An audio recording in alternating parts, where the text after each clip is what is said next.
Hai semuanya, perkenalkan nama saya Indah Permata Putri Rahadi dari Fakultas Hukum Universitas Mataram. Kali ini saya akan membahas tentang asas kekuasaan Indonesia setelah amandemen Undang-Undang Dasar 1945. Amandemen adalah perubahan resmi dokumen resmi atau catatan tertentu tanpa melakukan perubahan terhadap Undang-Undang Dasar. Bisa dikatakan melengkapi dan memperbaiki beberapa rincian dari Undang-Undang Dasar yang asli. Sejauh ini, Undang-Undang Dasar telah diamandemen sebanyak 4 kali melalui sidang Majelis Permusyawaratan Rakyat pada tahun 1999, 2000, 2001, dan 2002. Tujuan amandemen Undang-Undang Dasar 1945 antara lain sebagai berikut. Yang pertama, untuk menyempurnakan beberapa aturan dasar dalam tata negara, kedaulatan rakyat, HAM, pembagian kekuasaan, eksistensi negara demokrasi dan hukum. Kedua, sebagai wujud respon pada tuntutan reformasi. Ketiga, untuk mempertegas filosofis, historis, yuridis, sosiologis, politis, dan teoritis negara. Bagaimanakah asas kekuasaan di Indonesia menurut hasil amandemen Undang-Undang Dasar 1945? Apakah Indonesia menganut asas pemisahan kekuasaan atau asas pembagian kekuasaan?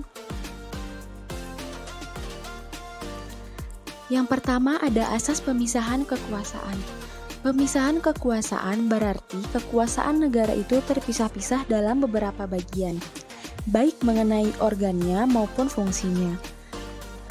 Dengan kata lain, lembaga pemegang kekuasaan negara yang meliputi lembaga legislatif, eksekutif, dan yudikatif merupakan lembaga yang terpisah satu sama lainnya, berdiri sendiri tanpa memerlukan koordinasi dan kerjasama. Setiap lembaga menjalankan fungsinya masing-masing. Selanjutnya ada asas pembagian kekuasaan.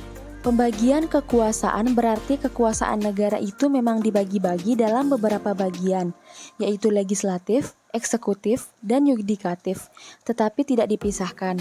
Hal ini membawa konsekuensi bahwa di antara bagian-bagian itu memiliki koordinasi atau kerjasama yang kuat. Pada hasil amandemen keempat Undang-Undang Dasar 1945 menyatakan bahwa Indonesia tidak menganut sistem pemisahan kekuasaan, melainkan menganut sistem pembagian kekuasaan.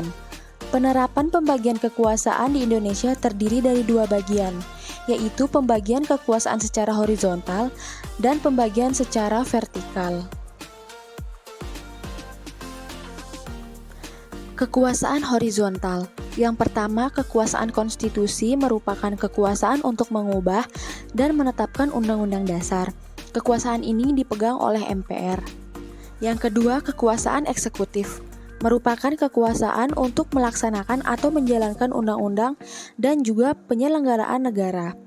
Pada kekuasaan tersebut dipegang oleh presiden. Ketiga, kekuasaan legislatif merupakan kekuasaan untuk membuat atau membentuk undang-undang. Pada kekuasaan ini dipegang oleh DPR. Keempat, kekuasaan yudikatif merupakan kekuasaan untuk mempertahankan undang-undang. Pada kekuasaan tersebut juga untuk mengadili setiap pelanggaran terhadap undang-undang. Pada kekuasaan tersebut sering juga menyelesaikan kasus-kasus administrasi. Pada kekuasaan tersebut dipegang oleh MA dan MK. Kekuasaan eksaminatif merupakan kekuasaan yang berhubungan dengan penyelenggaraan pemeriksaan atas pengelolaan dan tanggung jawab tentang keuangan. Pada kekuasaan tersebut dijalankan oleh BPK. Terakhir, kekuasaan moneter merupakan kekuasaan untuk menetapkan dan melaksanakan kebijakan moneter, mengatur dan menjaga kelancaran sistem pembayaran. Kekuasaan tersebut dijalankan oleh Bank Indonesia. Selanjutnya, kekuasaan vertikal.